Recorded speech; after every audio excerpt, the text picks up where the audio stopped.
বন্ধুরা, যে গরুগুলো দেখতে পাচ্ছেন এই গরুর জন্য আমাদের অনুব্রত মণ্ডল ওরূপে কেষ্টদা তিহাড় জেলে ছিল, বুঝতে পারছেন তো। তো এই যে ডাকাতি ডাকাতি নিয়ে যাচ্ছে, এগুলো উড়িষ্যা থেকে ডেকে নিয়ে আসছে। এটা হচ্ছে আপনার বোম্বাই রোড, খড়গপুর ঢোকার আগে, বুঝতে পারছেন তো। তো দেখুন, এখন তার অনুব্রত মণ্ডল পার করছে না।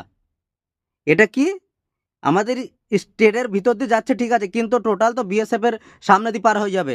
সেই বিএসএফ যদি এতে জগ না থাকে তাহলে কি করে পার হয় গরুগুলা। দেখুন পুরো রাস্তা দখল করে নিচ্ছে।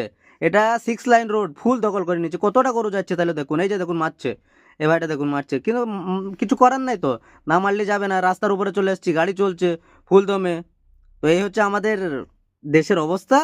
যারা 1 নম্বর করবে তাদেরকে মারো, ঠেঙাও। এই যে দেখুন আরেকটা দল। আর যারা 2 নম্বর করবে তারা একদম সবার সামনে যে যাও। আর 1 নম্বরওয়ালাদেরকে পিছন দিয়ে ঘুষ দাও। ঘুষ দেওয়ার পরেও কাজ হয় না। তো এই তো অবস্থা। মোদিজি কি এগুলো দেখতে পাচ্ছে না? শুধু আমাদের মমতা দিদির পিছনে লাগা, পিছনে লাগা, টিএমসির পিছনে লাগা, এগুলো দেখতে পাচ্ছে না মোদি দিদি? এগুলো